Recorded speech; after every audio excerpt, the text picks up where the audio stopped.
కాకినాడ జిల్లాలో ఏపీ ముఖ్యమంత్రి జగన్మోహన్ రెడ్డిపై ఆగ్రహాన్ని వ్యక్తం చేశారు ఏపీసీసీ చీఫ్ వైఎస్ షర్మిలారెడ్డి.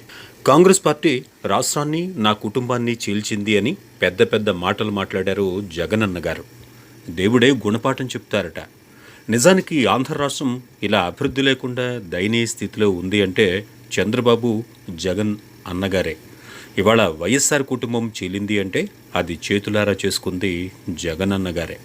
దీనికి సాక్ష్యం దేవుడు, దీనికి సాక్ష్యం నా తల్లి వైఎస్ఆర్ భార్య విజయమ్మ, దీనికి సాక్ష్యం నా యావత్ కుటుంబం. జగన్మోహన్ రెడ్డి గారి పార్టీ ఇబ్బందుల్లో ఉంటే 18 మంది రాజీనామాలు చేసి జగనన్న గారి వైపు నిలబెడితే అధికారంలోకి వచ్చాక మంత్రులను చేస్తా అన్నారు. ఇవాళ వాళ్లలో ఎంతమంది మంత్రులుగా ఉన్నారు? వాళ్ళు రాజీనామాలు చేస్తే అమ్మ, నేను వాళ్ల కోసం తిరిగాం, వాళ్ల గెలుపు కోసం పాటుపడ్డాం, వాళ్లను గెలిపించాం. వైసీపీ కష్టాల్లో ఉందని నన్ను పాదయాత్ర చేయమన్నారు. నా ఇంటిని, పిల్లలను పక్కకు పెట్టి ఎండనక వాననక రోడ్ల మీదే ఉన్నా. ఆ తర్వాత సమైక్యాంధ్ర కోసం అడిగితే ప్రజల బాగు కోసమే కదా అని ఆ యాత్ర కూడా చేశా. తెలంగాణలో కూడా ఓదార్పు యాత్ర చేశా. ఎప్పుడు అడిగితే అప్పుడు మాట కూడా మాట్లాడకుండా అండగా నిలబడ్డా. ఎందుకని అడగకుండా, స్వలాభం చూడకుండా నిస్వార్థంగా ఏది అడిగితే అది చేశా. గత ఎన్నికల్లో బై బై బాబు అంటూ ఊరూరా తిరిగా. దేశంలోనే మిస్టర్ సక్సెస్ఫుల్ క్యాంపెయిన్ చేశా. మిమ్మల్ని గెలిపించా. జగన్మోహన్ రెడ్డి గారు ముఖ్యమంత్రి అయ్యారు. ఆ తర్వాత జగన్మోహన్ రెడ్డి గారు వేరే మనిషి, మారిపోయాడు. నాకు వ్యక్తిగతంగా అన్యాయం చేసినా కూడా పర్వాలేదు అనుకున్నా. తను మంచి ముఖ్యమంత్రి అయితే చాలు, వైఎస్ఆర్ పేరు, ఆశయాలను నిలబెడితే చాలు అనుకున్నా. వైఎస్ఆర్ పేరు నిలబెడతాడు అనుకున్నా. ఈ 5 ఏళ్లలో ముఖ్యమంత్రితో సహా అందరూ బీజేపీకి బానిసలుగా మారారు. బీజేపీకి ఒక్క ఎమ్మెల్యే లేడు, ఎంపీ లేడు. అయినా ఏపీలో బీజేపీ రాజ్యమేలుతోంది. జగనన్న గారు ఆయన పార్టీని, రాష్ట్రాన్ని బీజేపీ దగ్గర తాకట్టు పెట్టాడు. ప్రత్యేక హోదా అడగకుండా బానిసయ్యారు. ఈ 5 ఏళ్లలో ఒక్కరోజు హోదా అడగలేదు. రాష్ట్రంలో ఇప్పుడు హోదా అన్న అంశమే లేదు అని వైఎస్ షర్మిల అన్నారు.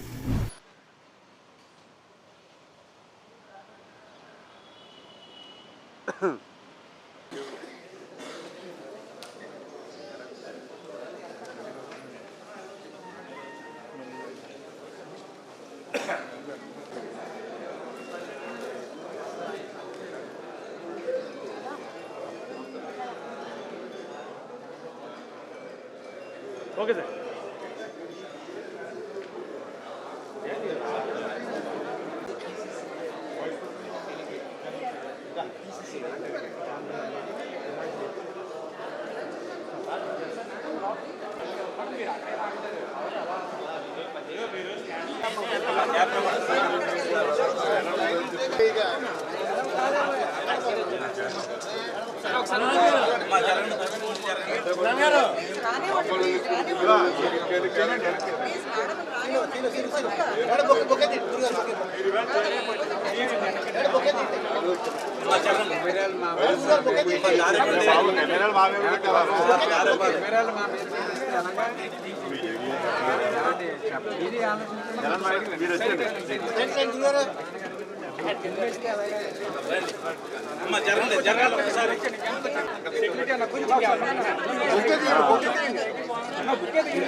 ఫోటో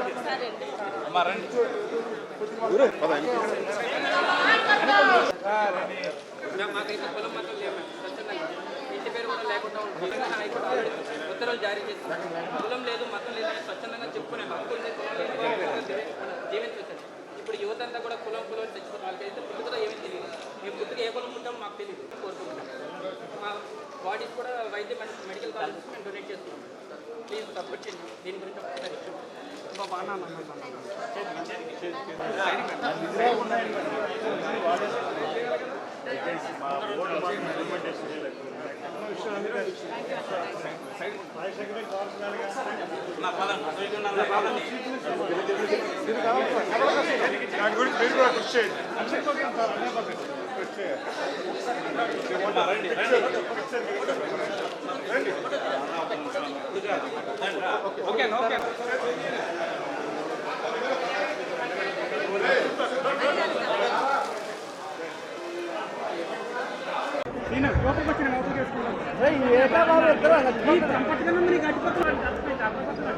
నువ్వు అందుకోసం వచ్చి నేను ఆడుతూ మాట్లాడుకుంటాను కావాలంటే నువ్వు వచ్చి స్టాండ్ మేడం గారికి మహిళలు కానీ ఎవరన్నా వేయాల్సిందే. జై హింద్, జై కాంగ్రెస్.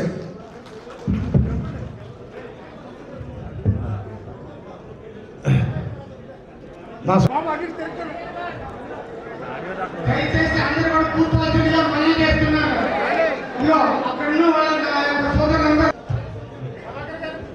సభకు నమస్కారం. పిసిసి అధ్యక్షుడు షణ్మురారెడ్డి గారికి, వేదికను అలంకరించిన పెద్దలందరికీ కూడా నమస్కారం. రాష్ట్ర విభజన తర్వాత అతి కొద్ది మందితో రఘువీరారెడ్డి గారు, హరిజనాథ్ గారి ఆధ్వర్యంలో కూడా పనిచేసాం. అలాగే రుద్రరాజు గారు మాకు సూచనలు సలహాలు ఇస్తూ ఇంకా మమ్మల్ని ముందుకు తీసుకెళ్లి మనోధైర్యాన్ని నింపారు. ఈరోజు ఈ సమావేశాన్ని చూస్తుంటే చాలా ఆనందంగా ఉంది.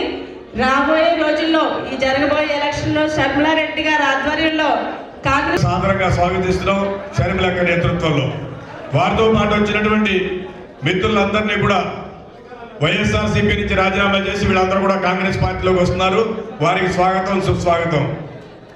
అదేవిధంగా వారితో ఉన్నటువంటి వారి మిత్రులందరినీ కూడా ఆంధ్రప్రదేశ్ కాంగ్రెస్ కమిటీలోకి సాదరంగా ఆహ్వానిస్తున్నాం. పొంగి సరోజిని,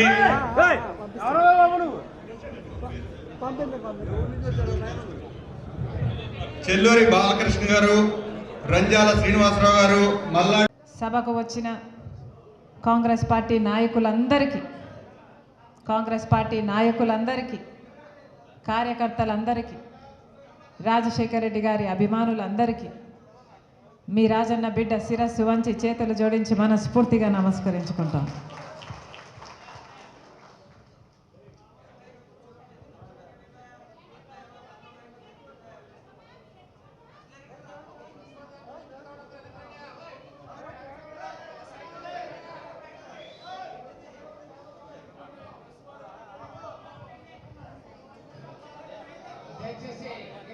పాటించాలి. దయచేసి నిశ్శబ్దాన్ని పాటించవలసిందిగా మనవి చేస్తుంది. ఆ వీడియో పక్కన ఉన్న వాళ్ళందరూ కూడా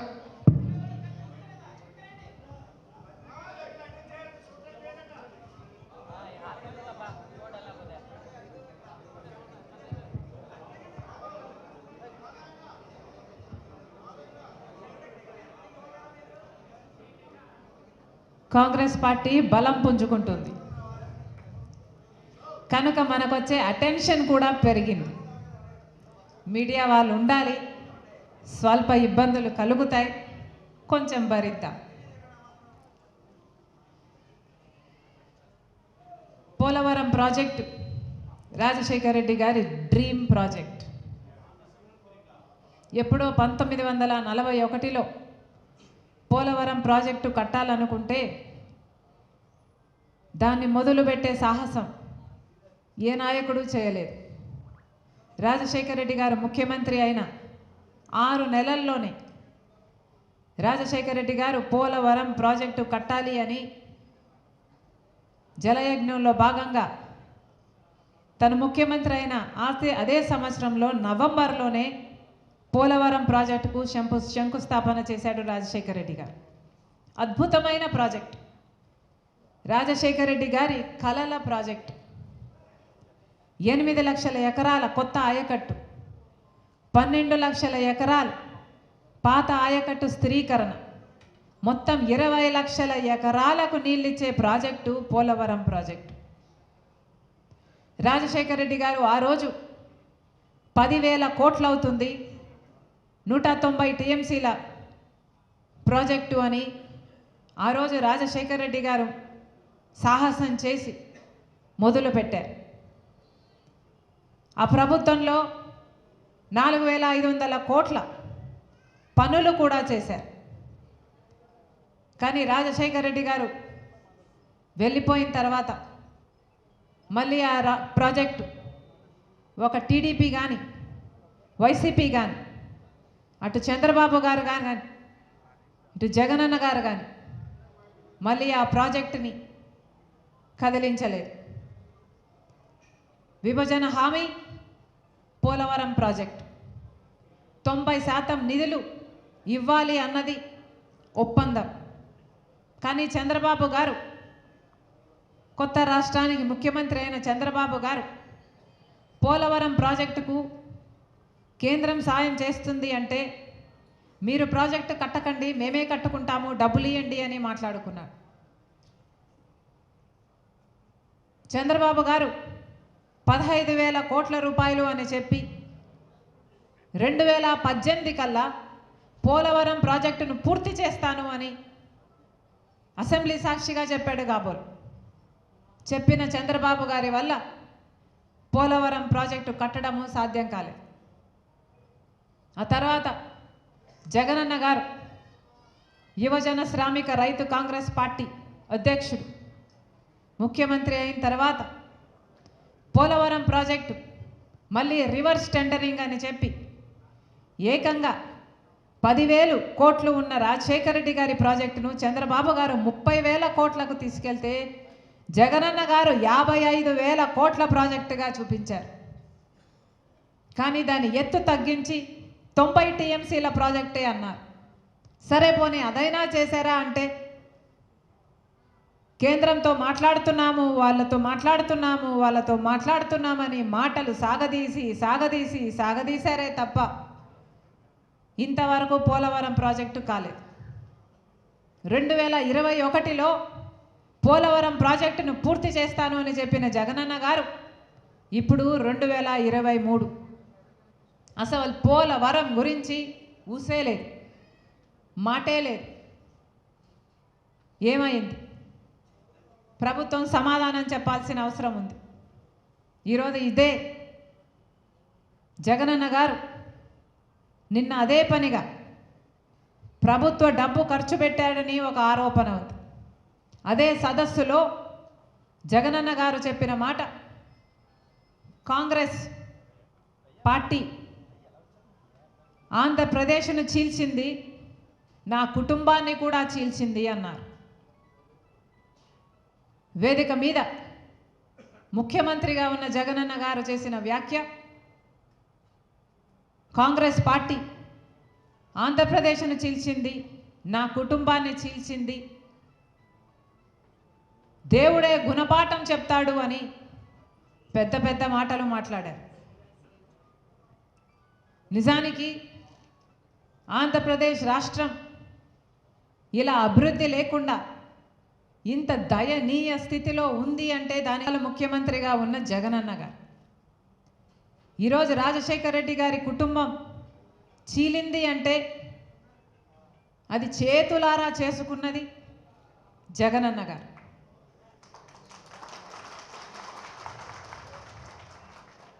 దీనికి సాక్ష్యం దేవుడు, దీనికి సాక్ష్యం నా తల్లి విజయమ్మ, రాజశేఖర రెడ్డి గారి భార్య, దీనికి సాక్ష్యం నా యావత్ కుటుంబం.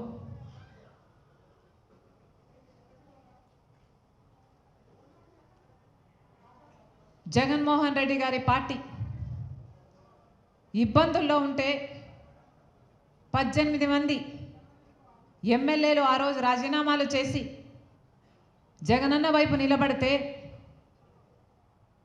వాళ్ళను మంత్రులను చేస్తానన్నాడు జగనన్న. ఈరోజు వాళ్ళల్లో ఎంతమంది మంత్రులుగా ఉన్నారు?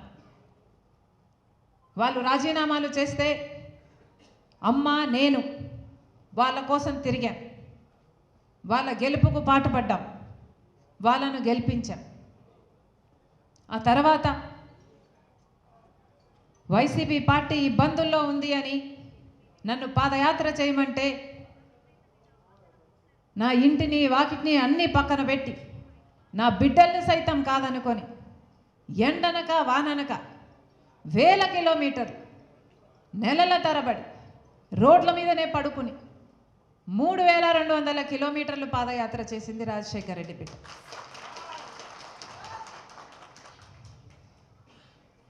ఆ తర్వాత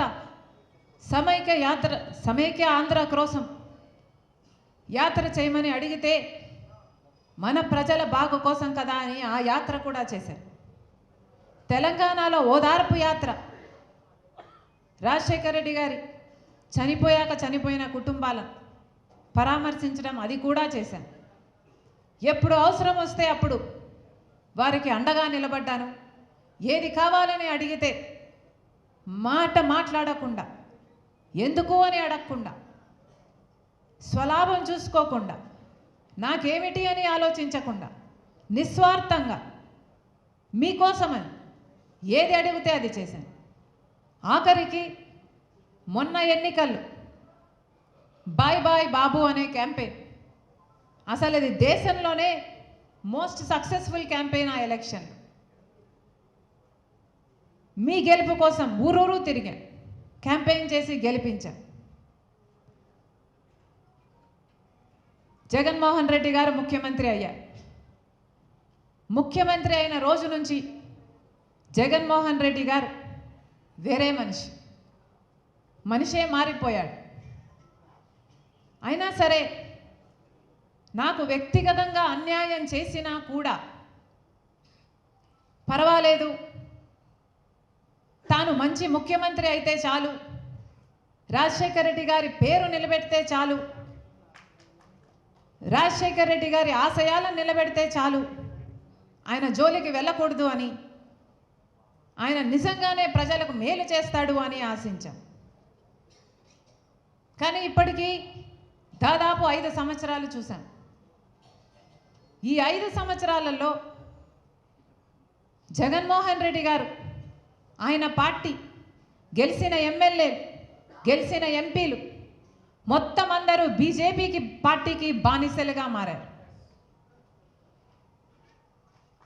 బీజేపీ పార్టీకి ఒక్క ఎమ్మెల్యే గెలవలేదు, ఒక్క ఎంపీ కూడా గెలవలేదు. అయినా కూడా ఈరోజు రాజ్యం ఏలుతున్నది మన రాష్ట్రంలో ఏ పార్టీ అని చూస్తే అది బీజేపీ పార్టీ. కారణం జగన్మోహన్ రెడ్డి గారు మొత్తం తన పార్టీనే కాదు, రాష్ట్రాన్ని కూడా బీజేపీ పార్టీకి బానిసలుగా చేశారు. కాంగ్రెస్ పార్టీ 5 సంవత్సరాలు స్పెషల్ స్టేటస్ అంటే చంద్రబాబు గారు లేదు 10 సంవత్సరాలు కావాలి అన్నారు. బీజేపీ పార్టీ లేదు 10 సంవత్సరాలు ఇస్తాము అన్నారు. బీజేపీ పార్టీ ఇదే విధానంతో ఎలక్షన్లకు కూడా వెళ్ళారు. అప్పుడు చంద్రబాబు గారు చెప్పిన మాట లేదు, స్పెషల్ స్టేటస్ 15 సంవత్సరాలు కావాలి అన్నాడు. నేను స్పెషల్ స్టేటస్ కోసమే బీజేపీతో పొత్తు పెట్టుకుంటున్నానన్నాడు. పొత్తు పెట్టుకున్నాడు, గెలిచాడు, ముఖ్యమంత్రి అయ్యాడు చంద్రబాబు గారు. ఆఖరికి వాళ్ళు మంత్రి పదవులు ఇస్తే వాళ్ళ క్యాబినెట్లో మంత్రులు కూడా అయ్యారు. స్పెషల్ స్టేటస్ కోసమే పొత్తు పెట్టుకుంటున్నాను బీజేపీతో అని చెప్పిన చంద్రబాబు గారు ఆ తర్వాత అసలు స్పెషల్ స్టేటస్ గురించి ఈయన మాట్లాడటం కాదు కదా, ఎవరైనా ఉద్యమాలు చేస్తే కూడా వాళ్ళ మీద కేసులు పెట్టారు, వాళ్ళని జైల్లో పెట్టాడు చంద్రబాబు గారు. ఆ సమయంలో జగనన్న గారు ప్రతిపక్ష నాయకుడిగా ఉన్నాడు. ప్రతిరోజు స్పెషల్ స్టేటస్ కోసం ఉద్యమించాడు. ప్రతిరోజు స్పెషల్ స్టేటస్ ఏమైంది అని చంద్రబాబు గారిని నిలదీశాడు. ఎన్నో నిరాహార దీక్షలు కూడా చేశారు. ఆ రోజు జగనన్న చెప్పిన మాట, ముక్కుమ్మడిగా రాజీనామాలు చేద్దాం, ఎంపీలందరూ రాజీనామాలు చేద్దాం, స్పెషల్ స్టేటస్ ఎందుకు రాదో చూద్దాం, బీజేపీ ప్రభుత్వం స్పెషల్ స్టేటస్ ఎందుకు ఇవ్వదో చూద్దాం అని టీడీపీకి సవాలు విసిరారు. ఆ తర్వాత జగనన్న గారు ముఖ్యమంత్రి అయ్యారు. జగనన్న గారు ముఖ్యమంత్రి అయిన తర్వాత ఒక్కసారి కూడా స్పెషల్ స్టేటస్ కోసం నిజమైన ఉద్యమమే చేసింది లేదు. అంతలా బీజేపీ పార్టీకి బానిసలు అయిపోయారు. అంతగా బీజేపీ పార్టీ జగన్మోహన్ రెడ్డి గారిని, మన రాష్ట్రాన్ని వశం చేసుకుంది, కైవసం చేసుకుంది. స్పెషల్ స్టేటస్ ఊసే లేకుండా పోయింది. స్పెషల్ స్టేటస్ వస్తే మనకు పరిశ్రమలు వస్తాయి, మనకు ట్యాక్స్ డిడక్షన్స్ వస్తాయి, ఇన్సెంటివ్స్ వస్తాయి, ఇన్ఫ్రాస్ట్రక్చర్ కోసం ఫండ్స్ వస్తాయి. ఇవన్నీ వస్తే పెద్ద పెద్ద పరిశ్రమలు వస్తాయి. పరిశ్రమలు వస్తే మన బిడ్డలకు ఉద్యోగాలు వస్తాయి. కానీ ఇవి ఏవి వీలు లేకుండా అసలు స్పెషల్ స్టేటస్ ఊసే లేకుండా పోయింది. కనీసం మన బిడ్డలకు ఉద్యోగాలు